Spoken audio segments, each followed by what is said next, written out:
a baby deer, and a couple of cowboys. Farm life is quaint as heck, ain't it? Baby deers don't typically grow up with cows. So what's going on with these kids?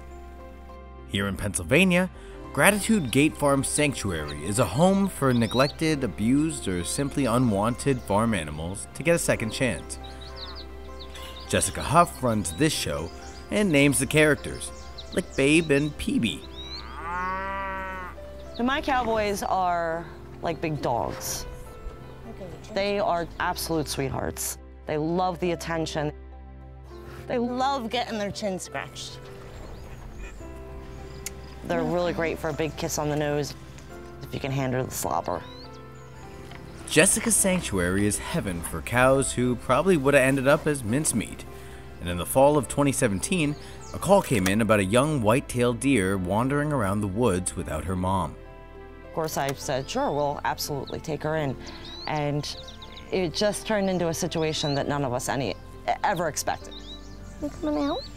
Come on. At just a few weeks old, the little one, who they named Fawn, truly looked lost. White-tailed deer are typically born in the spring. She was born so late in the year, there were no other fawns for her to grow up with. She didn't have anybody else of her own kind to be with. A lot of times when fawns are born that late, they won't make it through the winter. With Fawn in such a fragile state and no fellow deer around to nurture her, Jessica had to get creative. So she called in the cavalry. Hey, boys. Come on. What are you doing? Come on. They touched nose to nose, and literally the rest was history. They started licking each other. Fawn wanted to stand there while Babe and PB groomed her from top to bottom. The cows nursed on her ears. I mean, you literally felt like you were watching a storybook tale. Licking is a form of social grooming among herd animals. It builds and strengthens bonds between family members. We definitely knew pretty quickly that it was going to be a very unique and beautiful friendship. Your friend. Thanks to her new soulmates, Fawn's confidence began to grow, as did her agility. To return to the wild, she'd have to be ready. But at this point, it's been a year and a half. Fawn has grown, and so have Babe and PB, who are now 4 times her size. I feel that Babe and PB and the rest of the cows think that she is just part of the herd.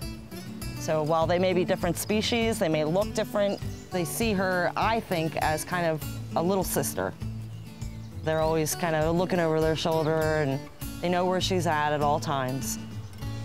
Cows have a really big tongue, and they can swipe down Fawn's side and make her entire body move sideways. Fawn is very responsive to the boys when they come over and give her a bath. She stands there and acts like, you know, this is what she deserves. It's cute and all, but how can Jessica get Fawn to follow her kind again? I love the fact that the relationship is unique. I think it's beautiful.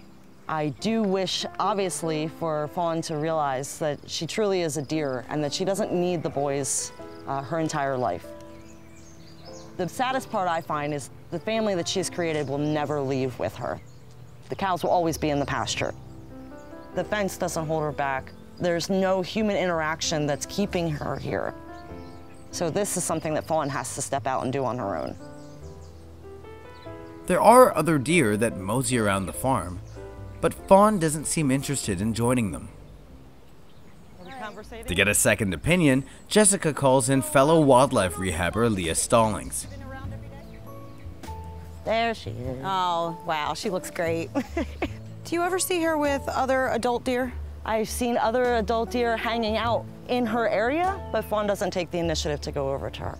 You think we missed the opportunity for her to get out and act like a normal adult deer? No, I don't think you've missed the window at all. I think that this year will be her year to come into estrus and start seeking a male.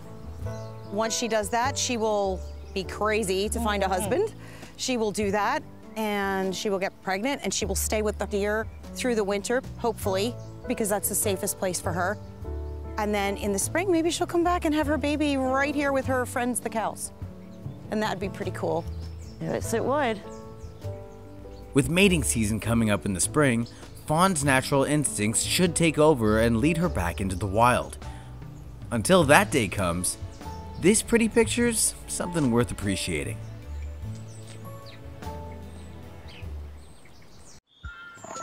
The sight of an exotic cat and a domestic pup might look odd, but in this case, the odds even out.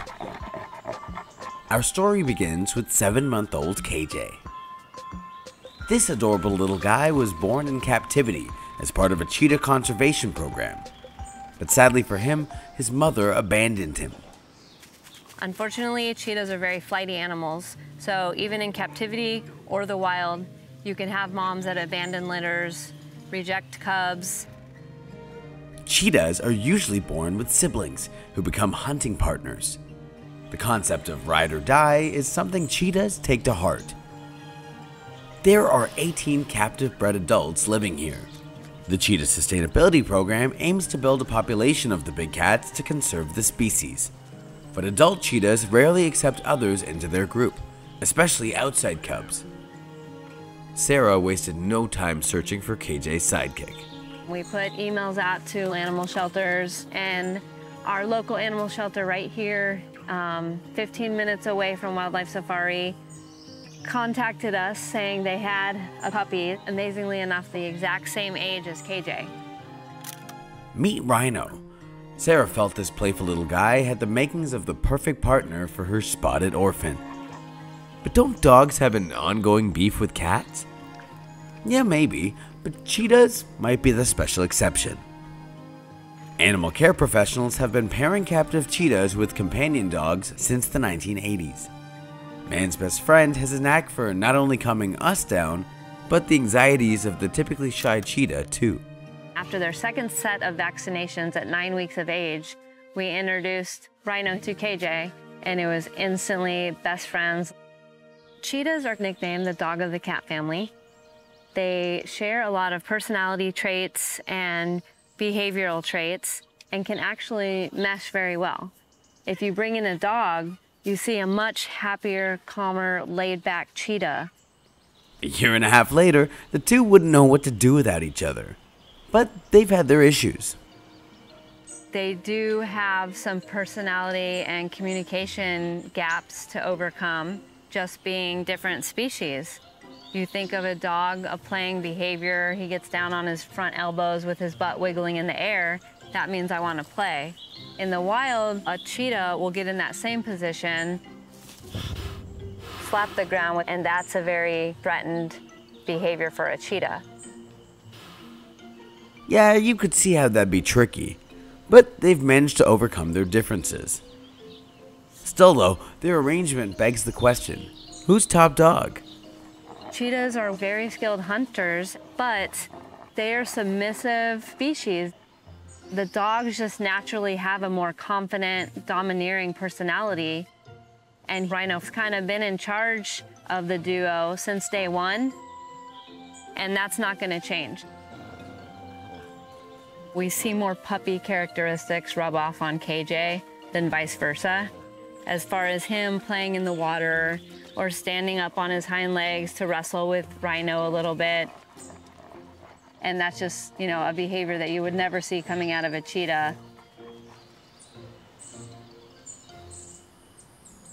Soon enough, KJ will get a room upgrade to a larger enclosure next to other resident cheetahs.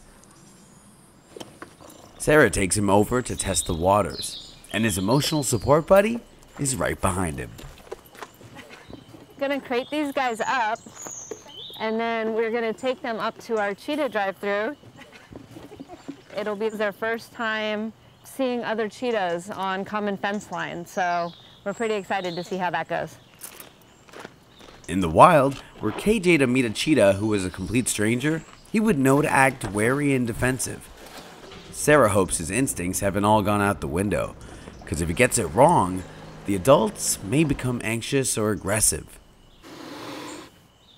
We're seeing some of his instinctively natural behaviors come out.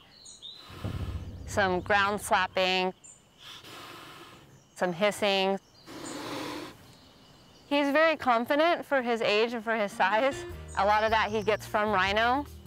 He's kind of lost some of his cheetah social skills growing up with a puppy, but instinctively they do come out when they are around another cheetah.